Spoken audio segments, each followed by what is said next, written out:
Hey, what's up guys, Jordan Anderson here. On this episode, we're gonna go over the 60-day marketing strategy. Okay, let's dive into it. Since we're in quarantine right now, and a lot of businesses are shut down right now, and really, there's been kind of two reactions. One reaction has just been to kind of like stay on the sidelines and say, even if you have no income or no business, or you're basically not doing anything, or you have no clients, or your clients have all shut down or postponed, some people have just chosen to just stay on the sidelines. I'm dialing everything down. I'm not doing anything.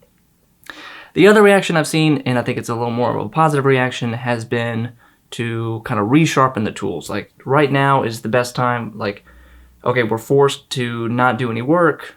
All our clients have postponed all their projects, so we can at least do something productive right now. We can at least resharpen our tools. We can figure out what we're going to do in the future, and this is kind of great downtime to either create content or create some kind of new strategy on what happens when the economy reopens. So I kind of wanted to make this marketing strategy for you guys. It's called the 60-day marketing strategy, but this could be 90 days from now. This could be 100 days from now. This could be 30 days from now. But the idea behind the strategy is to, when you have this downtime now, to kind of think about what you want to do in the future, think about what you want to do over the next 60 days. Because let's say right now you're watching this video and the economy is going to reopen in 60 days. What are you going to do between now and 60 days to get ready for that sort of, I've been calling it the 100-yard sprint that everyone's just going to, rush to, maybe not the consumers, but every business is going to try to rush to get their business up and running, started as soon as possible, get clients, get projects going again. So I want you guys to be prepared for this. So let's kind of go through this. You can find this at jordanpanderson.com/learn. You can find the 60-day marketing strategy, and I'll put a link here in the YouTube video. So let's kind of go through it. The first section is, like I said, target audience. So the first main question is, who do you want to help? What clients out there? It doesn't have to be clients actually. What audience? What specific person out there do you want to help? And the more specific you get, the better it's going to be. So it's, you could say, oh, I want to help filmmakers. Oh, I want to help photographers. But you could also say, like, I want to help, add one adjective to that, or add two adjectives to that. It's like, I want to help filmmakers in St. Louis who work on brand videos, things like that. So it's like it helps to go really narrow with this, to really kind of not be so broad, not have this huge category of people, but to really nail it down. Even like I've even told clients before, like, give this person a name. Like what would, if you had to name this person, name this exact customer, name this exact audience member, what would their names be? What would their life look like? So flesh that out, kind of really think about that. And that goes to the next question too. What problems are they facing? I think it's relevant now to think about the problems that they're facing right now, as opposed to the problems that they were facing, say, 6 months ago, or a year from now, or a year ago. I mean, those types of problems that they're facing are probably still relevant, and they're still probably, like, these probably are still going to happen in their business in the future. But since we're kind of in this 60-day lockdown, it's helpful to think about, what are they going through right now? Like, okay, all the projects have been postponed. All their income is totally down, or half their customers have left, or half their customers don't have the money to pay them anymore. So what are the problems that they're facing right now? We kind of want to think a little short term for this one. The next section is value proposition. So the first question I want you is to name 3 ways that you can help your audience. That doesn't have to be a service. It doesn't have to be a product, but it could be. It could be what is something that you can do to help your audience? Is that teaching them something? Is that helping them work through a problem thinking about that problem in the first question, what problems are they facing? So think about, how could you solve that problem? This is going to be a very personal question to you, and this is all kind of related to your abilities and what you think is possible, but I want you to kind of name 3 ways that you can help your audience, whether it is a solution, say as a new service or a new product that you want to create. And with all these questions, I don't want you to kind of fly through this. I mean, yeah, you could spend only 5 minutes on this and it'd be fine, but I really want to stress, like, think about this, take these questions in, and really think about, what is the best way to help my audience. Let me adjust my light real quick. Okay. What can you offer in the next 24 hours? So this is where I'm going to start to add some constraints to this marketing plan. if I gave you only 24 hours to do something and you had to help your audience solve that problem, what would you do? I really want you to kind of think like, okay, is that record a podcast? Is that record a video? Is that, send 10 comments, send 10 messages to some friends, some colleagues that could maybe see if they need help? Like, what could you do in 24 hours? And you'll be surprised. You'll really be surprised what you can actually achieve in 24 hours. The next question is, what can you offer the next 30 days? So now we're getting a little more long-term. This is something a little more thought out, a little more fleshed out. What is maybe it's a new online course, maybe it's a something.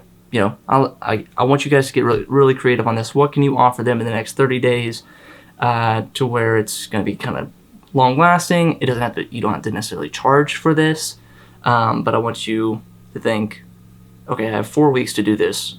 What am I going to offer? The next section is content marketing. So I want you to, the first question is, I want you to name 3 things that you can teach your audience.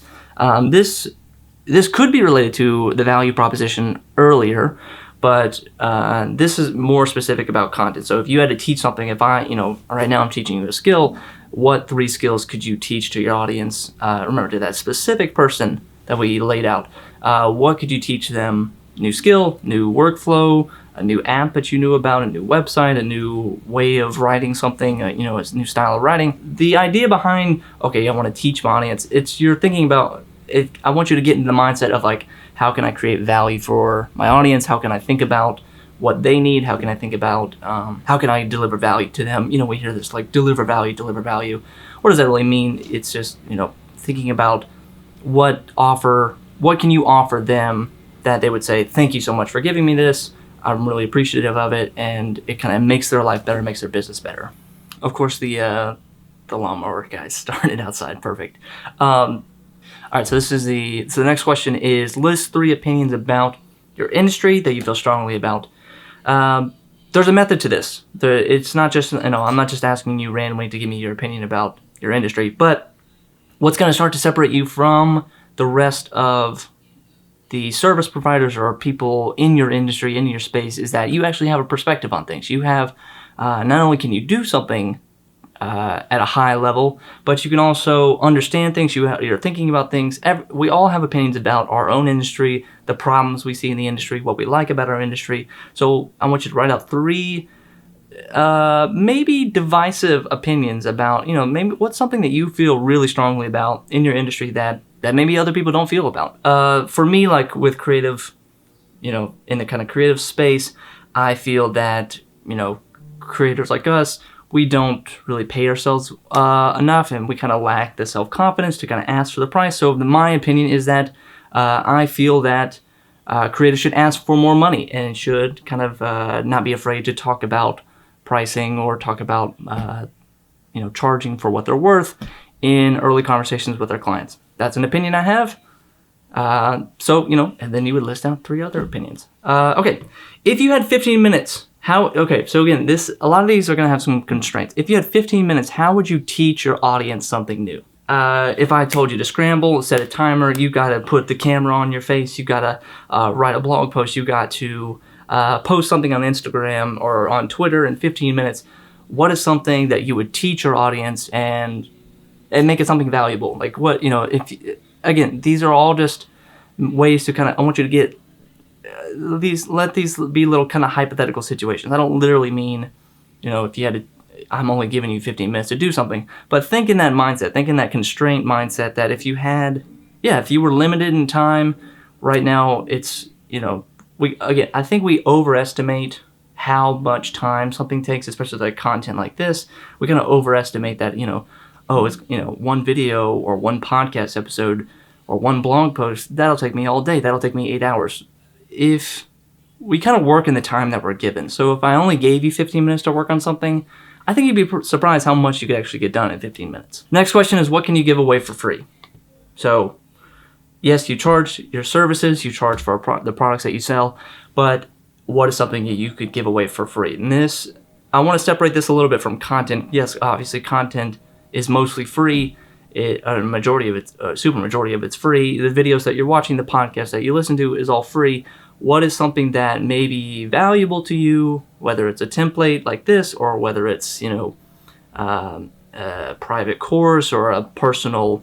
Is it is it a 15-minute call with you? Is it a private, join you a private Slack channel? What are some things that that would kind of hurt a little bit to give away for free?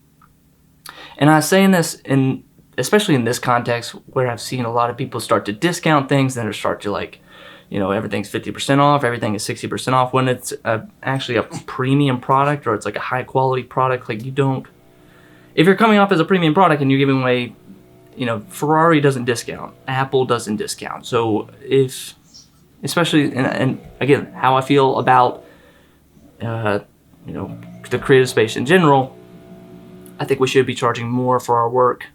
But what is something you can give away for free? Because when you give away something for free, it's a little bit different than a discount. So think about that. All right. And then finally, before we move on to the next section, is I want you to set a timer for 5 minutes and write down everything you know about your industry or business. So this is the David C. Baker's Drop and Give Me 20 method. This is the kind of drop and give me 20 method. If I gave you 5 minutes and you had to write down as much as you know about the industry, all the insights, all the knowledge that you have, what would you write down? Facts, figures, little tiny nuances that you know about your industry that maybe no one else knows about. So, and I want you to stop here. I want you to stop at this point. Don't proceed until you go on to the next step, because really this is loading up your ammo. This is all we're putting together all the resources here. Getting the word out. Where does your audience hang out? So it's important, okay, we've thought about the person, we thought about what their problems are, we thought about how we can solve those problems, we thought about the content we can provide them. Now we need to start thinking about what are the platforms, where do they hang out? Is it in a Facebook group? Is it a Slack channel? Is it on Twitter? Is it on Instagram? Do they like to share Instagram stories more than they share Instagram posts? Put yourself in their shoes. How are they consuming content? How are they kind of thinking about, when they're on these platforms, what are the mindset that they have too? If they're on Pinterest, are they looking for more inspiration? If they're on Facebook, are they looking to connect with friends? If they're on Instagram, are they in a business mindset? Or if they're on, say TikTok, are they in sort of a comedic, jovial, laid back environment? So, depending on where they hang out the most, you want to kind of tailor your content, or at least, put a nice bow on it that kind of suits the environment that you're going to be presenting this content in. And I wrote a blog post. The next question, I wrote a blog post about this, and I was like, let me put this in the worksheet. This will be good. If you couldn't use your favorite platform, what would you use? So my favorite platform to work on, I'd say it's probably YouTube, or emails. But if I was told, like, this has been shut down permanently, you cannot work here anymore, you have to move on, some people's favorite platform that they work their business on is Instagram. If Instagram was shut down, what would you do next? Would you go to Twitter? Would you go to TikTok? Would you go back over to Pinterest? Would you start a new Facebook group? Like, where would you go? Like, again, I want you to kind of think in these constraint mindset, because what this question actually is about is what, your primary location is, sure, Instagram, or whatever social platform. But if I told you, what's your secondary platform?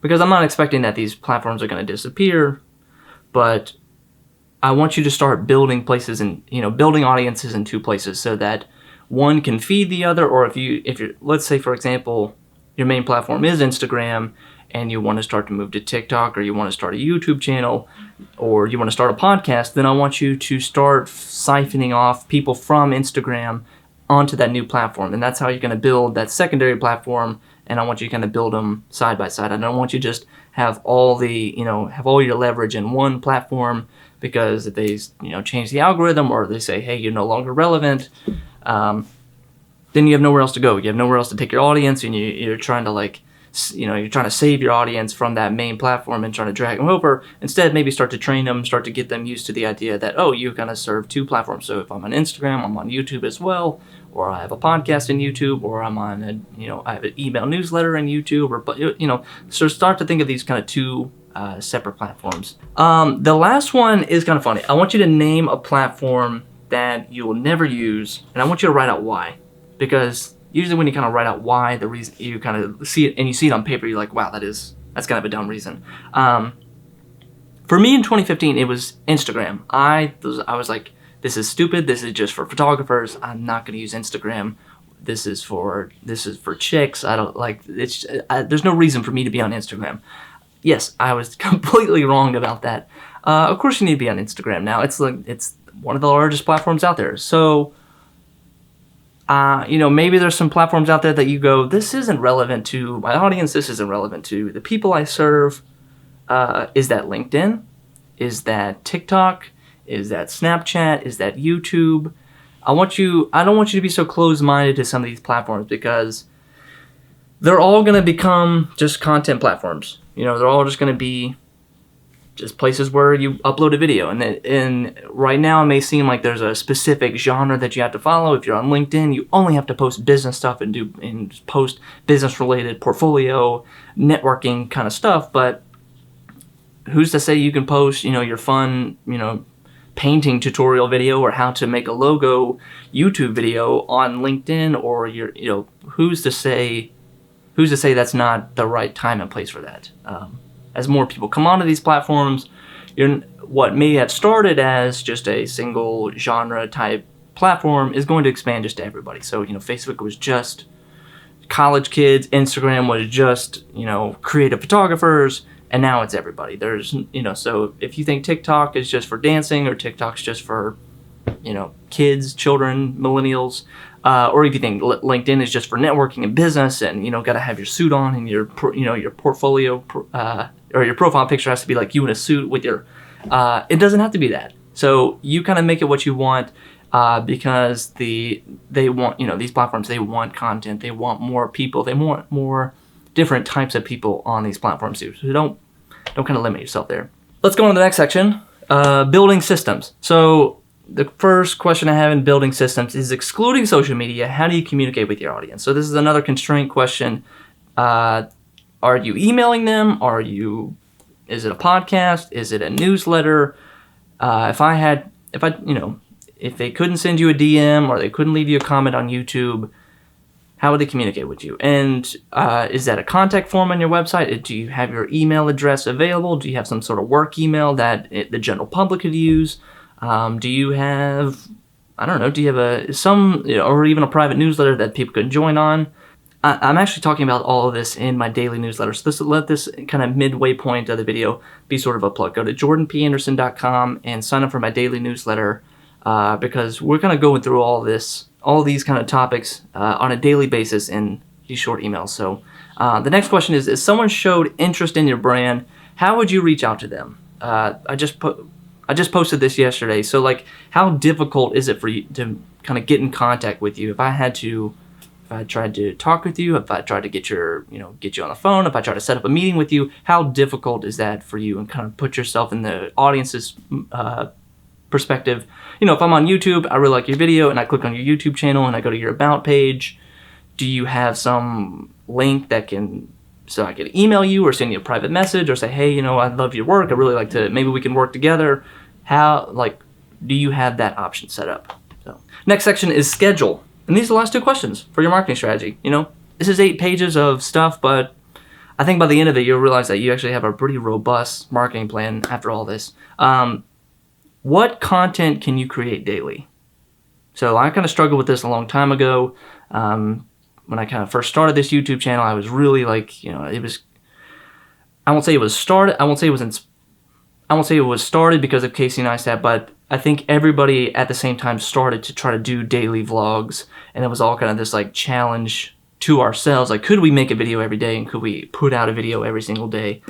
That got a little tough, I think, for a lot of people. I think I tried to do it, or I tried to do 5 days a week, or and then it turned into 3 days a week, and then twice a week, and then once a week, and then 0 times a week. So I want you to kind of pace yourself with this. I want you to think about what type of content could I create daily?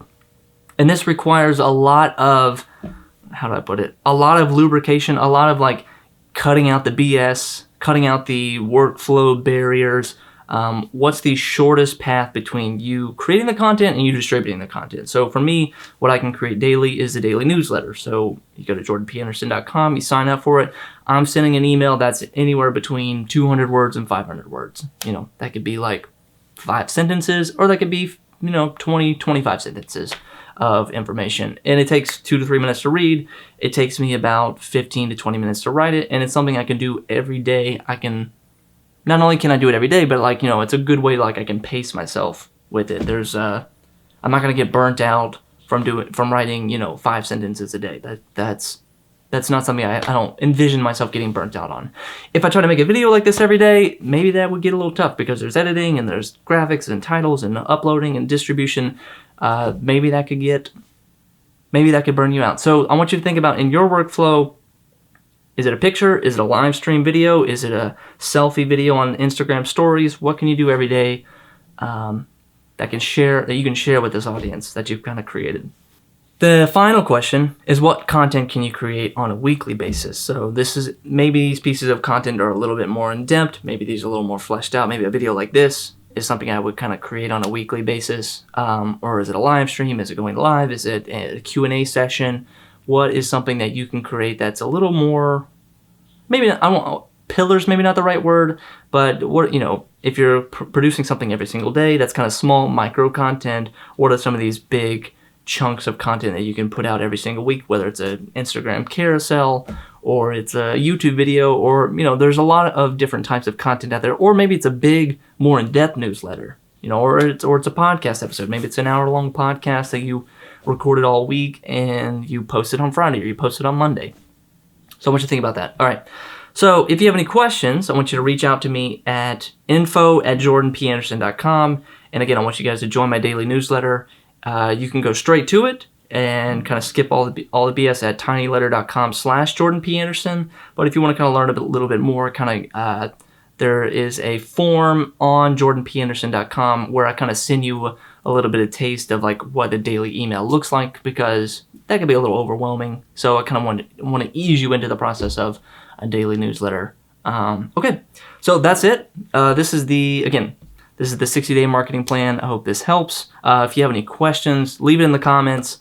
I'd be happy to help. And again, you can get a copy of this printable worksheet at jordanpanderson.com/learn, and it should be down in the template section. That's it. Thanks for watching, guys, and I'll see you on the next one.